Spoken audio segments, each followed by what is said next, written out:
Hello, hello, my dear students. Today I am going to start one important topic of math concerned to class 10. It is important to all students belongs to CBSE, ICSE and UP board. I have already started my journey of knowledge and I need your support and affection so that I can make more videos.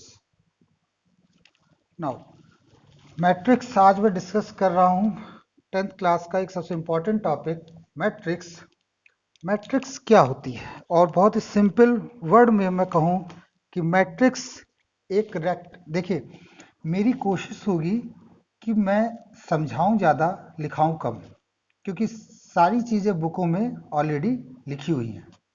Book की help तो आपको लेनी पड़ेगी, लेकिन वो book में लिखा क्या है वो मैं बहुत ही सिंपल शब्दों में आपको बताता हूँ।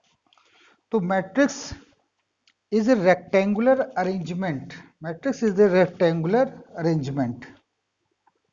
देखिएगा हम यहाँ पर matrix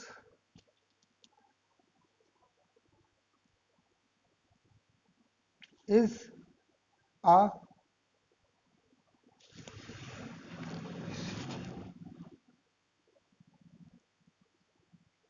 rectangular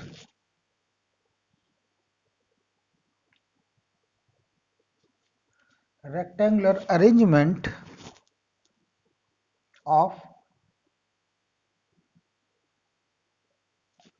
numbers.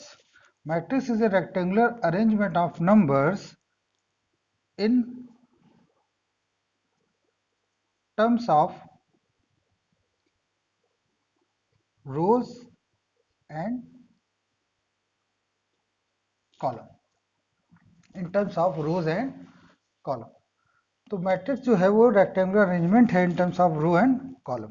Simple as that. जो हॉरिजॉन्टल जो जो हॉरिजॉन्टल लाइन होती है उसे हम रो बोलते हैं, जो वर्टिकल लाइन होती है उसे हम कॉलम कहते हैं। जैसे अगर हम मैट्रिक्स को लिखें तो ये मैट्रिक्स का सिंबॉलिक रिप्रेजेंटेशन ये होता है, और इसमें हम एलिमेंट्स को लिख देते हैं। Let we write 2 3 4 1 5 2। तो ये हमने यहाँ पर कुछ एलिमेंट्स लिखे हैं, इनको हम एलिमेंट्स कहते हैं। 2 3 4 5 2 these are elements of matrix. तो मैट्रिक्स का सिंबल जो होता है वो स्क्वायर ब्रैकेट। इसमें कितनी रो है बच्चों? फर्स्ट रो पहली और दूसरी, इसमें 2 रो है। कॉलम कितने हैं? 1 2 3। इसमें कॉलम 3 है और रो 2 है। और एक एग्जाम्पल लेते हैं मैट्रिक्स का। 1 2 3 4। अब आप इसमें देख सकते हैं, इसमें जो रो है वो तो एक ही है, लेकिन जो कॉलम है वो 4 है। ठीक है, और 1 2 3 4 these are the elements of matrix. इनको हम एलिमेंट ऑफ मैट्रिक्स कहते हैं। अगर मैं ये कहूं, अगर मैंने यही डेटा इस प्रकार से मैं लिख देता हूं तो ये मैट्रिक्स नहीं है। मैट्रिक्स के लिए कंपलसरी है कि वो स्क्वायर ब्रैकेट में होना चाहिए। अगर आपने स्क्वायर ब्रैकेट नहीं लगाया तो वो एक बिग मिस्टेक होती है। अब इसी में आता है एक order of matrix. Order of matrix क्या होता है? ऑर्डर ऑफ मैट्रिक्स का मतलब है कि आपको ये बताना है कि इस मैट्रिक्स में कितने रो हैं और कितने कॉलम हैं। और सबसे पहले आप रो लिखेंगे, उसके बाद आप कॉलम लिखेंगे। आइए सिंपल वर्ड में समझ। जैसे हमने ये पहला एग्जाम्पल लिया है यहाँ पर, अगर मैं पूछूं कि इसका ऑर्डर क्या है, तो इस ए मैट्रिक्स से इसका ऑर्डर में आप सबसे पहले देखेंगे रो कितने हैं। तो कितने रो हैं बच्चों? 2 रो हैं, तो 2 लिख देंगे क्रॉस।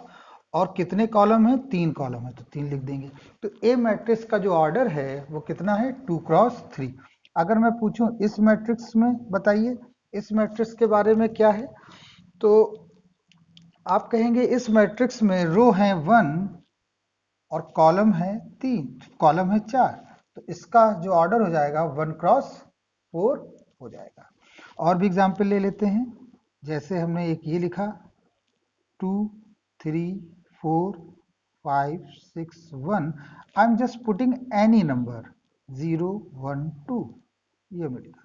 और मैं अगर पूछूं कि इसका ऑर्डर क्या है, तो आपका जवाब होगा सर इसमें 3 रो हैं और 3 कॉलम हैं, 3 रो और 3 कॉलम। ध्यान रखिएगा, ऑर्डर लिखते समय जो पहले लिखा जाता है वो ऑर्डर का जनरल फॉर्म ये होता है m cross n। m define करता है रो को और n डिफाइन करता है कॉलम को, ये आपको याद रखना है। ठीक है, ये चीज आपको अच्छी तरह से याद रखनी है। अगर आपने कॉलम पहले लिख दिया रो बाद में लिख दिया तो फिर ये चीज गलत हो जाएगी। और भी एग्जाम्पल देख लेते हैं, जैसे 1 2 3 4 5 6 7 8, ये मिलेगा। अब इसमें आप देख सकते हैं रो है 2 और कॉलम है 4, तो इस तरह से इसका ऑर्डर हो गया 2 क्रॉस 4। तो आई होप आपको ऑर्डर लिखना आ गया होगा। General form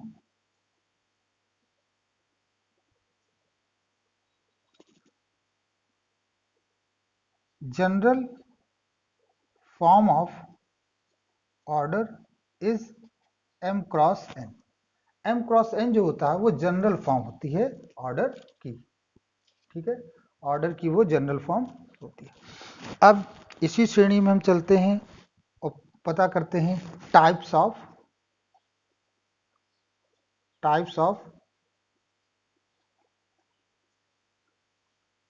matrices. तो कुछ कॉमन मैट्रिसेस हैं उनको जान लें। जैसे पहला आता है रो मैट्रिक्स। रो मैट्रिक्स, इसको हम सिंपल एग्जाम्पल, इस a matrix has only one row, उसे हम नाम देंगे रो मैट्रिक्स। जैसे 1 2 4 5, इसमें देखिए बच्चों एक ही रो है तो इसको हम रो मैट्रिक्स बोलेंगे। और इसका जो ऑर्डर होगा वो होगा 1 क्रॉस 4। क्यों? एक रो है 4 कॉलम। दूसरा जो टाइप है वो है कॉलम मैट्रिक्स। कॉलम मैट्रिक्स में बच्चों एक ही कॉलम होगा, 1 है 5 है 2 है और 9 है। आप देख सकते हैं इसमें एक ही कॉलम। अगर मैं कहूं इसका ऑर्डर क्या होगा तो बहुत आसान, इसके ऑर्डर में हम लिखेंगे 4 रो है और 1 कॉलम, ये इसका ऑर्डर। मैट्रिक्स के बगल में उसका ऑर्डर लिखना कंपलसरी होता है, ये हो गया कॉलम मैट्रिक्स। अगर मैं थर्ड की बात करूं, एक बहुत इंपॉर्टेंट आता है जिसको हम कहते हैं स्क्वायर मैट्रिक्स।